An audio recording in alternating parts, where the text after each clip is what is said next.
मागच्या काही दिवसात महाराष्ट्राने काय काय बघितलं, ज्या नेत्यांच्या नावापुढे साहेब लावल्याशिवाय बोलायचे नाहीत, त्याच नेत्यांना शिव्या देणारे कार्यकर्ते बघितले. शहराध्यक्षाच्या एबी फॉर्म असलेल्या गाडीचा पाठलाग करणाऱ्या आमदारांच्या गाड्या बघितल्या.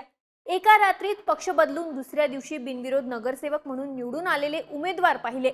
तिकीट द्या अशी मागणी करताना भोवळ आलेल्या महिला पाहिल्या. आणि राज ठाकरे आणि उद्धव ठाकरे या दोन बंधूंना त्यांच्या पक्षासकट एकत्र येतानाही पाहिलं. आता नंतरच्या राड्यामुळे या युतीचा टीआरपी काहीसा कमी झाला, पण ठाकरेंची युती चर्चेत होती.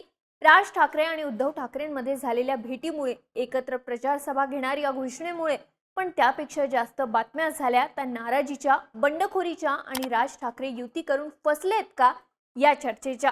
पण ही चर्चा नेमकी सुरू कशामुळे झाली? ठाकरे मनसे युतीची ग्राउंडवरची परिस्थिती काय आहे आणि राज ठाकरे खरंच फसलेत का? पाहूयात या व्हिडिओमधून.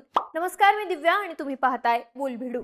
आता राज ठाकरे युती करून फसलेत या चर्चा होण्याचं पहिलं आणि बेसिक कारण म्हणजे मनसेला मिळालेल्या जागा. मुंबई महानगरपालिकेत 227 वॉर्ड आहेत. या जागांवर निम्म जागा वाटप होणार नाही याची मनसेला खात्री होती. त्यामुळे ठाकरे गट मोठा भाऊ होईल हे निश्चित होतं. पण मनसेला जागा मिळाल्या 53. ठाकरे गट 164 जागा लढवतोय आणि शरद पवारांच्या राष्ट्रवादीला 10 जागा सोडण्यात आल्या आहेत. नोव्हेंबर महिन्यात एक बातमी आली होती मनसेनं केलेल्या सर्वेची. या सर्वेनुसार मनसेची मुंबईतल्या 125 जागांवर ताकद असल्याचं सांगण्यात आलं होतं. साहजिकच मनसेकडून या सगळ्या जागांसाठी जोर लावला जाईल अशी शक्यता होती. त्यातही ज्या भागांमध्ये मनसेच्या उमेदवारांनी आमदारकीला दुसऱ्या क्रमांकाची मतं मिळवली आहेत, ज्या वॉर्डमध्ये मनसेचे माजी नगरसेवक होते, तिथे मनसेला जागा देण्यात येतील अशी ही चर्चा सुरू होती. मात्र प्रत्यक्षात मनसेला फक्त 53 जागाच मिळाल्या. ठाकरेंची शिवसेना मनसेपेक्षा तिप्पट जागा लढवतीये. मनसेला फक्त 53 जागा देऊन आवळा देऊन कोहळा काढण्यात आला का असा प्रश्न संजय राऊत यांना विचारण्यात आला. तेव्हा राऊत यांनी राजसाहेबांच्या मनसेनं 80% जागा जिंकाव्यात यासाठी आम्ही प्रयत्न करू असं विधान केलं. एका बाजूला ठाकरे गटाचे नेते महायुतीमध्ये शिंदेच्या शिवसेनेला भाजप फार जागा देणार नाही, त्यांची कमीत कमी जागांवर बोलवण करेल असा दावा करत होते. त्या जागा वाटपाच्या पहिल्या बैठकीत भाजपने शिंदेच्या शिवसेनेला फक्त 52 जागा दिल्याच्या बातम्या आल्या होत्या. कुठल्याही परिस्थितीत शिंदेंना 80 पेक्षा जास्त जागा द्यायच्या नाहीत यावर भाजप ठाम होती. पण एकनाथ शिंदेंनी आपलं कौशल्य वापरलं. ठाकरे बंधूंच्या युतीचाच मुद्दा पुढे केला आणि 90 जागा मिळवल्या. भाजप 137 जागा लढवणार आहे.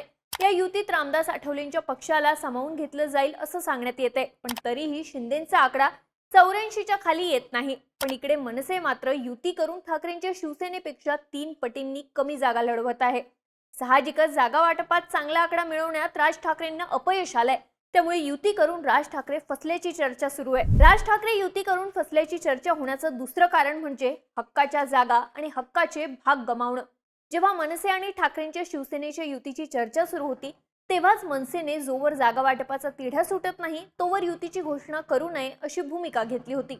हा तिढा वाढला होता तो भांडूप मधल्या जागांवरून. या जागांवर दोन्ही पक्षांच्या उमेदवारांकडून दावा सांगण्यात येत होता. हा तिढा जागा वाटप होऊन अर्ज भरून झाल्यावरही कायम राहिला. भांडूपमध्ये येणाऱ्या वॉर्ड क्रमांक 114 मध्ये मनसेच्या माजी नगरसेविका अनिशा माजगावकर इच्छुक होत्या. पण ठाकरेंच्या शिवसेनेचे माजी आमदार रमेश कोरगावकर इथून आपल्या पत्नीला उमेदवारी द्यायला इच्छुक होते. शेवटी ही जागा ठाकरे गटाला गेली. पण इथून खासदार संजय दीना पाटील यांच्या कन्या राजोल पाटील यांना उमेदवारी मिळाली. त्यानंतर अनिशा माजगावकर यांनी अपक्ष अर्ज भरला. पण भांडूप मधली मराठी बहुल भागातली जागा मनसेच्या हातून निसटली. वरळी या मराठी बहुल भागातही मनसे जास्तीत जास्त जागा मिळवण्यासाठी आग्रही होती. पण आदित्य ठाकरे हे इथले स्टँडिंग आमदार असताना मनसेला इथंही कमी जागांवर समाधान मानावं लागलं. वॉर्ड क्रमांक 196 आणि 197 साठी मनसे आग्रही होती. पण त्यापैकी फक्त वॉर्ड क्रमांक 197 मनसेला सुटला. इथून मनसेनं रचना साळवी यांना उमेदवारी दिली. पण ठाकरेंच्या कार्यकर्त्यांनी साळवी नकोत अशी भूमिका घेतली. ठाकरेंचा उमेदवार मनसेच्या चिन्हावर उभा करावा अशी मागणी झाली. पक्ष नेतृत्वाकडून प्रतिसाद आला नाही आणि ठाकरेंच्या श्रावणी देसाई यांनी अपक्ष अर्ज भरला. मुळात वरळीतल्या बहुतांश जागा या ठाकरेंच्या शिवसेनेलाच गेल्यात. तिथे ठाकरे गटातच बंडखोरीचं वारं वाहत आहे. पण या बंडखोरीचा फटका मनसेलाही बसतोय. त्यात प्रभादेवी वरळी भागात येणाऱ्या वॉर्ड क्रमांक 194 मध्ये मनसेचे संतोष धुरी इच्छुक होते. धुरी हे माजी नगरसेवक संदीप देशपांडे यांच्या जवळचे. पण ही जागाही ठाकरेंच्या शिवसेनेला गेली. तिथे आमदार सुनील शिंदे यांचे बंधू निशिकांत शिंदे यांना उमेदवारी मिळाली आणि मनसेच्या आणखी एका कट्टर कार्यकर्त्याला उमेदवारीपासून लांबच राहावं लागलं. वॉर्ड क्रमांक 192 मधून मनसेनं यशवंत किल्लेदार यांना उमेदवारी दिली, पण त्यांच्या विरोधात ठाकरेंच्या प्रकाश पाटणकर यांनी थेट एकनाथ शिंदेंकडून आपल्या पत्नीसाठी तिकीट आणलं. साहजिकच मनसेसमोर ठाकरेंचा माणूस प्लस शिंदेंची यंत्रणा असं चित्र उभं राहिलं. वॉर्ड क्रमांक 106 मध्ये मनसेच्या सत्यवान दळवींना तिकीट मिळालं, म्हणून ठाकरेंच्या सागर देवरेंनी बंडखोरी केली. आता राज ठाकरेंना या गोष्टीचा फटका कसा बसतोय, तर मराठी बहुल भागांमध्ये मनसेला जास्तीत जास्त जागा मिळतील, पक्षाला रिवायवल मिळेल अशी आशा या युतीतून मनसैनिकांना होती. पण प्रत्यक्षात काय झालं, तर मराठी बहुल भागात मनसेला अपेक्षेप्रमाणे जागा मिळाल्या नाहीत. दुसऱ्या बाजूला ज्या ताकद असलेल्या जागा मिळाल्या तिथे ठाकरेंच्या कार्यकर्त्यांकडून बंडखोरी झाली, तर कित्येक ठिकाणी मनसेचा दावा स्ट्रॉंग असताना जागाच ठाकरे गटाकडे गेली. स्थापनेपासून मनसे सत्तेत आली नाही, त्यात 2017च्या महापालिका निवडणुकांनंतर राज्याच्या राजकारणात अनेक स्थित्यंतर झाली, पण तरीही काही कार्यकर्ते मनसेसोबतच एकनिष्ठ राहिले. शून्य आमदार असताना मनसेचा बेसच हे कार्यकर्ते शाखा प्रमुख, विभाग प्रमुख आहेत, पण युतीमध्ये लढताना त्यांना साईडलाईन करावं लागलं. यामुळे पक्षाची ताकद असलेल्या केडरमध्ये चुकीचा मेसेज गेला. स्वबळावर लढताना उमेदवारीची संधी सगळ्यांना देता आली असती आणि सोबतच मराठी बहुल भागात पक्षाचं अस्तित्व ताकदीनं कायम ठेवता आलं असतं. पण आता याच गोष्टीसाठी राज ठाकरे आणि मनसे पुढे पेच तयार झालाय, कारण तिप्पट जागा लढवणाऱ्या ठाकरेंच्या शिवसेनेचा फटका हक्काच्या जागा आणि हक्काचे भाग राखताना बसलाय. राज ठाकरे युती करून फसल्याचं तिसरं कारण म्हणजे मुंबई बाहेरही साईडलाईन होणं. राज ठाकरेंचा करिश्मा हा मुंबईपुरता कधीच मर्यादित नव्हता, आत्ताही नाहीये. 2012 मध्ये पुण्यात शिवसेनेचे 15 नगरसेवक निवडून आले होते, तेव्हा मनसेच्या नगरसेवकांचा आकडा होता 28. 2012 मध्ये नाशिकमध्ये शिवसेनेचे 19 नगरसेवक निवडून आले होते. मनसेने 40 नगरसेवकांसह सत्ता मिळवली होती.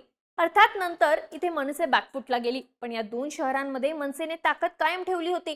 साहजिकच दोन्ही ठाकरे एकत्र आल्यानंतर ठाकरे गटाच्या संघटनेची ताकद प्लस राज ठाकरेंचा करिश्मा या बेरजेच्या जोरावर मनसेला इथं चांगला स्पेस मिळणं अपेक्षित होतं. पण प्रत्यक्षात काय झालं, तर नाशिकमध्ये ठाकरे गट 80 आणि मनसे 34 जागा लढवत आहेत. इथंही ठाकरे गटाकडे दुपटीपेक्षा जास्त जागा आहेत, पण महत्वाचं म्हणजे 9 जागा अशा आहेत जिथे ठाकरे आणि मनसेचे उमेदवार एकमेकांच्या विरोधात लढतायत. आता हा एबी फॉर्म मधल्या वाटपामुळे झालेला गोंधळ आहे असं सांगण्यात येत असलं तरी थेट 9 जागा धोक्यात येतात आणि युती म्हणून मिळालेल्या जागांचा आकडा 20 वर येतो. हेच पुण्यात मनसे 44 जागा लढवत आहेत, पण अनेक ठिकाणी मनसेचे भक्कम उमेदवार असताना त्यांना आपल्या कुटुंबात उमेदवारी द्यावी लागली आहे किंवा माघार घ्यावी लागली आहे, कारण त्या जागा ठाकरे गटाला गेल्या आहेत. थोडक्यात नाशिक आणि पुण्यामध्येही कार्यकर्त्यांमध्ये नाराजी पसरली आहे. राज ठाकरेंनी केलेली बांधणी इतकी भक्कम होती की हे कार्यकर्ते सत्ता नसतानाही सोबत राहिले होते, पण यंदा 2 ठाकरे एकत्र येत असताना, ठाकरे ब्रँड चर्चेत असताना याच कार्यकर्त्यांना उमेदवारी मिळालेली नाही. युती करून राज ठाकरेंचं नुकसान झालंय ते हेच. राज ठाकरेंनी मुंबईतल्या उमेदवारांची गुरुवारी भेट घेतली, त्यांना शुभेच्छा दिल्या, सोबतच तुम्हाला पैशांचं आमिष दाखवलं जाईल, मला सुद्धा ऑफर देण्यात आल्या होत्या, पण मी त्या बाजूला सारल्या, तुम्हीही त्याला बळी पडू नका असं सांगितलं. पण स्वबळावर लढताना राज ठाकरेंच्या कार्यकर्त्यांना संधी मिळत होती, तीच संधी आता हिरावली गेलीये. दोन्ही ठाकरे एकत्र आल्यास मनसेला जास्त फायदा होऊन मनसे प्लस मध्ये जाईल ही शक्यता होती, पण प्रत्यक्षात मनसेला 50च्या आसपास जागा लढवत बंडखोरीचा सामना करावा लागतोय. ही वस्तुस्थिती आहे.